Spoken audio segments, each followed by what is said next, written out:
merasa dekat sama Pak Jokowi, buktinya menurut saya setiap acara yang saya hadir. Jika saya memperhatikan dan melihat realita yang terjadi pada situasi politik di Indonesia, saya berpikir bahwa dunia itu benar-benar keras, terutama yang terjadi di depan mata kita semua. Kembali lagi sobat bersama kami di Portal Politik, dan kali ini kita akan membongkar semua, bongkar habis tanpa ada yang tersisa secuil pun. Begini, pembahasan ini saya mulai dengan pertanyaan kepada rekan-rekan. Jika rekan-rekan menduduki sebagai posisi krusial, contohnya ketua umum partai, rekan-rekan memiliki kader yang satu dicintai rakyat dan memiliki power yang kuat, serta sudah jelas basis pendukung dan memang berpengaruh, serta orangnya baik dalam menerapkan kebijakan apapun, dan yang satu lagi, tukang provokasi, memperkeruh suasana, serta dianggap sebagai penurun suara partai akibat arogansinya. Kira-kira, sebagai ketua umum, rekan-rekan memilih yang mana? Memilih yang dicintai rakyat atau memilih yang jago provokasi dan cenderung menurunkan suara partai? Bagaimana tindakan Anda? Tentunya, sebagai orang yang cerdas dan waras, Anda memilih menyingkirkan orang yang memprovokasi kemudian merangkul orang yang memang baik, bijak, dan dicintai oleh rakyat. Bukan begitu rekan-rekan perjalanannya? Namun, tentunya pada realitanya ternyata tidak seperti itu. Kali ini Mbak Puan membongkar semua tabiat Pak Jokowi. Ternyata beliau orangnya sangat baik, bahkan Mbak Puan mengatakan, setiap acara-acara pribadi saya bertemu langsung dengan Presiden ke-7 Republik Indonesia, dan sungguh alangkah baiknya Pak Jokowi.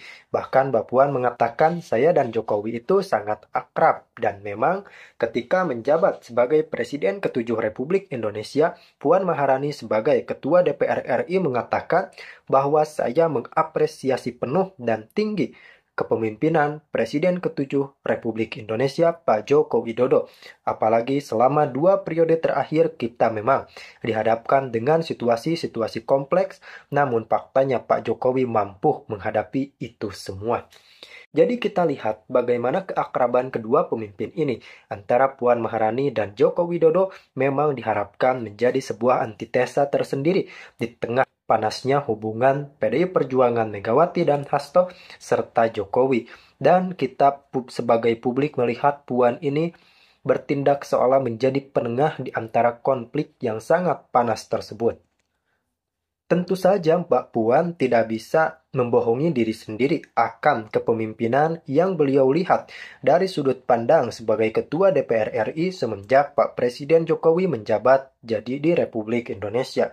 Tentu saja Puan melihat bagaimana kredibilitas serta jiwa leadership dari Jokowi yang sangat-sangat luar biasa, dan ini memang tidak berlebihan ketika Jokowi dikatakan sebagai kader terbaik dan pada saat ini menjadi mantan kader terbaik. Adapun persoalan yang pelik pada saat ini adalah terkait Hasto kemudian Jokowi dituduh ingin mencuri kursi ketum dari tangan Megawati Soekarno Putri, langsung dibabat oleh Mbak Puan bahwa tidak benar dan tidak ada buktinya ketika Jokowi ingin menggusur kursi ketua umum yang saat ini tengah diduduki oleh Megawati Soekarno Putri. Tentu saja ini statement yang sangat berani dari Puan Maharani di tengah gonjang-ganjing politik internal PDI Perjuangan yang kita tahu seolah semua menyalahkan Pak Jokowi, namun ternyata muncullah sosok Puan yang saya rasa cukup luar biasa memberikan ketenangan kepada publik di tengah gonjang-ganjing politik pada saat ini. Kita tahu bahwa Hasto kini ditetapkan menjadi tersangka dan Puan pun meminta seluruh elemen jajaran kader untuk menghormati proses hukum yang ada, serta Puan menyampaikan informasi yang cukup menuai pertanyaan kita semua tentang akan adanya perombakan total di internal partai. Apakah ini berdampak pada Hasto atau tidak? Langsung kita simak dulu tayangan berikut ini rekan. Endorse dua baca pres. Saya merasa dekat sama Pak Jokowi, buktinya menurut saya setiap acara yang saya hadir dengan Pak Jokowi juga akrab sama saya. Saya juga foto kemarin sama Janetes. Berarti semua sama begitu ya? Iya, dan itu kan sesuai dengan posisi beliau sebagai presiden di mana setiap ada kesempatan untuk bisa berdialog, berbincang tanpa kemudian sepertinya kalau dekat sama ini seperti ini, dekat sama ini seperti ini. Dan menurut saya itu satu hal yang wajar dilakukan oleh presiden, walaupun kemudian diartikan berbeda, ya boleh saja.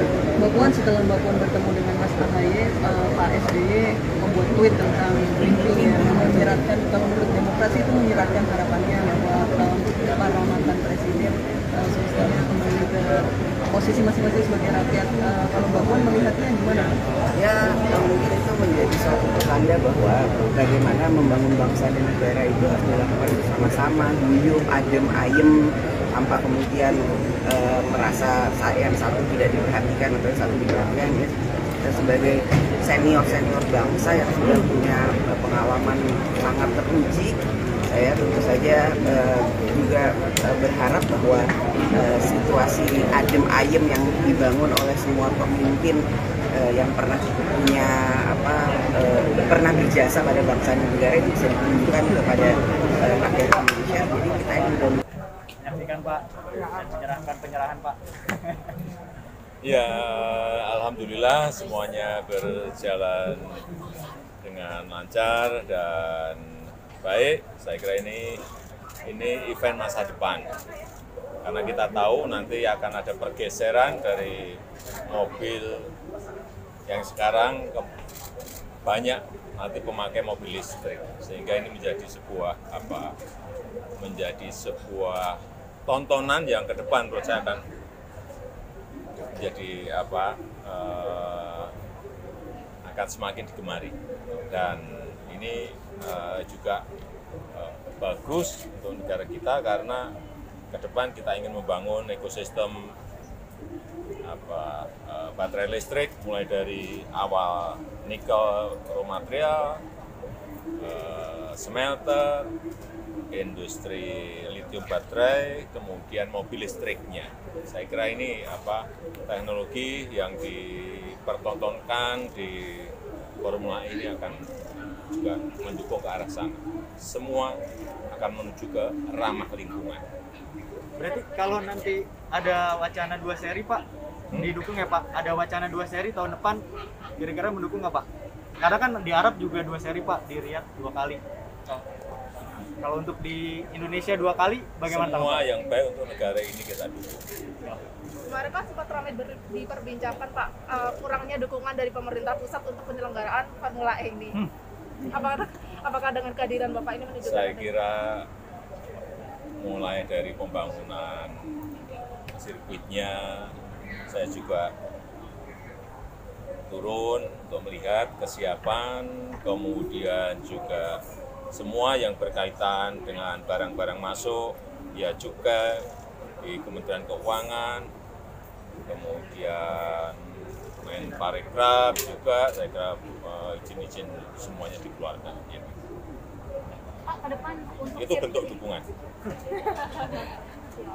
Untuk sirkuit ini sendiri Pak, ke depannya apakah akan lebih banyak balapan sejenis ini atau apa yang akan Ya lebih dilakukan? baik kalau sebuah sirkuit semakin banyak eventnya akan semakin produktif dan baik.